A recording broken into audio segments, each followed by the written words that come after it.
Un jour, il y a un homme du nom de Saul de Tarse qui est allé chercher des lettres auprès des principaux sacrificateurs.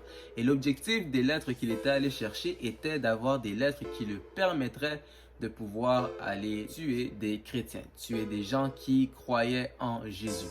Et puis, lorsqu'il a reçu ces lettres-là, il s'est dirigé vers une ville appelée Damas. Il est allé avec d'autres personnes et sur le chemin de Damas, quelque chose se produit. Et tout à coup, tout autour de lui disparaît, il y a une grosse lumière qui apparaît devant ses yeux et il voit Jésus. Lorsqu'il voit Jésus, Jésus lui dit, mais pourquoi est-ce que tu me persécutes comme ça? Et puis Saul, il regarde et dit, mais Seigneur, est-ce que c'est toi? C'est toi Jésus? Il dit, t'es qui? Il dit, mais je suis Jésus que tu persécutes. On nous dit que tous ceux qui étaient partis avec Paul entendaient bien la voix, mais ne voyaient personne. Et à ce moment-là, Jésus parle avec Saul et il dit à Saul, ok, va dans la ville, va à tel endroit précis et à partir de là, je vais te dire ce que tu devras faire. Et puis lorsque Jésus disparaît, Saul est devenu aveugle. Et lorsqu'il est devenu aveugle, il devait se diriger là où Jésus lui avait demandé d'attendre. Et lorsqu'il est arrivé là-bas, pendant ce temps, il y a Jésus qui parlait de l'autre côté à un homme qui s'appelle Ananias. Et lorsqu'il parlait avec Ananias, il dit à Ananias, regarde à tel endroit, il y a un homme du nom de Saul de Tarse qui est aveugle. Et puis, j'ai besoin que tu ailles chez lui pour prier pour lui, pour qu'il puisse retrouver la vue. Et Ananias se dit,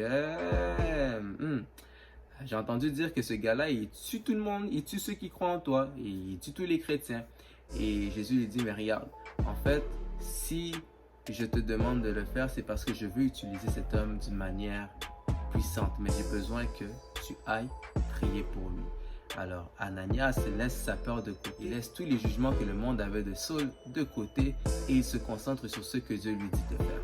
Alors il se présente là où Saul était, il impose les mains, il prie pour Saul et Saul retrouve la vue. Et c'est à partir de là que sa vie a totalement changé. Il a accepté Jésus, il s'est fait baptiser, il a commencé à servir Dieu et Saul de Tarse est finalement celui que nous appelons Paul. J'aimerais dire par cette histoire ces deux choses. J'aimerais premièrement dire qu'il y a quelqu'un quelque part qui attend que tu acceptes finalement de faire ce que Dieu t'a demandé de faire pour que cette personne puisse être sauvée et commence à sauver des âmes également à son tour. Alors, fais ce que Dieu t'a demandé de faire, même si le monde juge ces personnes, même si tu as peur de ce qui pourrait arriver, si c'est Dieu qui t'a dit de le faire, fais-le parce qu'il y a quelque chose que Dieu veut faire à partir de ton acte d'obéissance. On parle beaucoup de Saul, on parle de Paul, mais le ministère de Paul a pu prendre place parce qu'il y a un homme du nom d'Ananias dans le backstage qui a été capable d'ôter ses peurs et d'aller prier pour Saul de Tarse.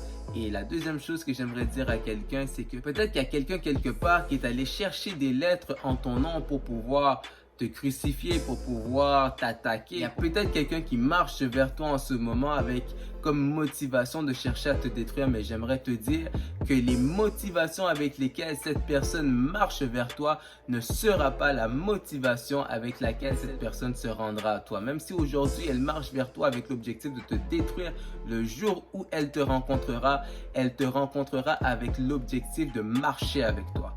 Que Dieu te bénisse.